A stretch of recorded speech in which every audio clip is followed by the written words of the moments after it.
මෝඩයාගේ දවසේ මේ පුද්ගලයා තියපු Facebook සටහන. සමාප්ති සටහන. අතිගරු පළමුවන ප්‍රබුද්ධෝත්තමයන්ගේ මාධ්‍ය නිවේදනයයි. ආදරණීය අටත්වැසියනි,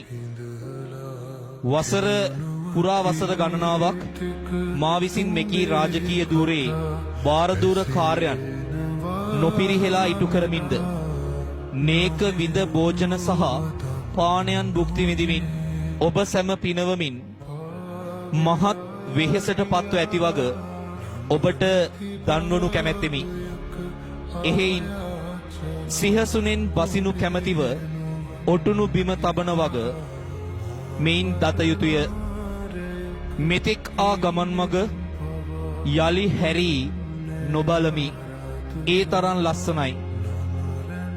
තොපි විසින් මා වෙත දක්වන ලද ආදරයට, කරුණාවට, අරකට මේකට පෙරලා උම්ම දෙමි. ස්තුතියි පින්. අද පටන් පළමුවන ප්‍රබුද්ධෝත්තමයාණන් වන මා විශ්‍රාම සුවයට පත්වන වගත් ඉදිරියේදී පත්කොට දක්වනු ලබන මාගේ අනුප්‍රාප්තික රජවරුන් වහන්සේ සමග තුටින් විසිය යුතු අතර එකී රාජාභිෂේකය මගුලට තොපි සියල්ලන්ට ආරාධනා කරන බවත් දන්වමි.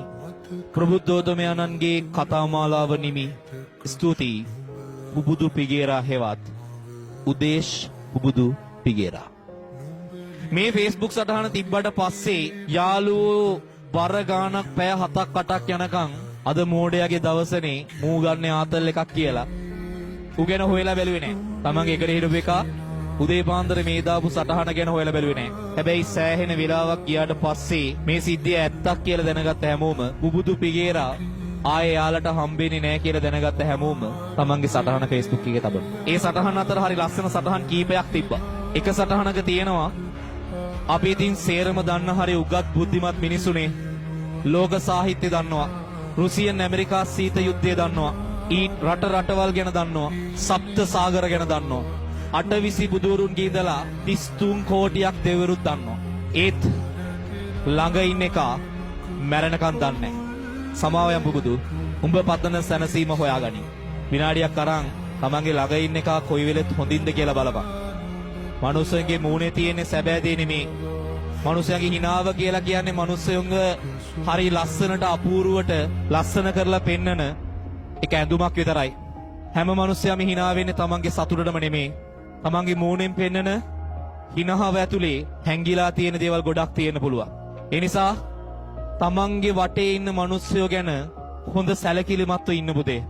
නැති වුණාට පස්සේ අඬන එකවත් කියවන එකවත් දුක් වෙන එකවත් නෙමෙයි වෙන්න ඕන. තමන්ගේ වටේ ඉන්න සර්කල් එක තමන්ට වැදගත්. යාළුවෝ වෙනයි, ළඟ උන්නුන් වෙනයි, අඳුරන උන් වෙනයි, බොක්කේ හදවතට කතා කරන උන් වෙනයි. තමන්ගේ සර්කල් එක ඇතුලේ තමන්ගේ හදවත අඳුරන කෙනෙක්ව තියාගන්න. තමන්ගේ මූණට රැවටෙන කෙනෙක් නෙවෙයි.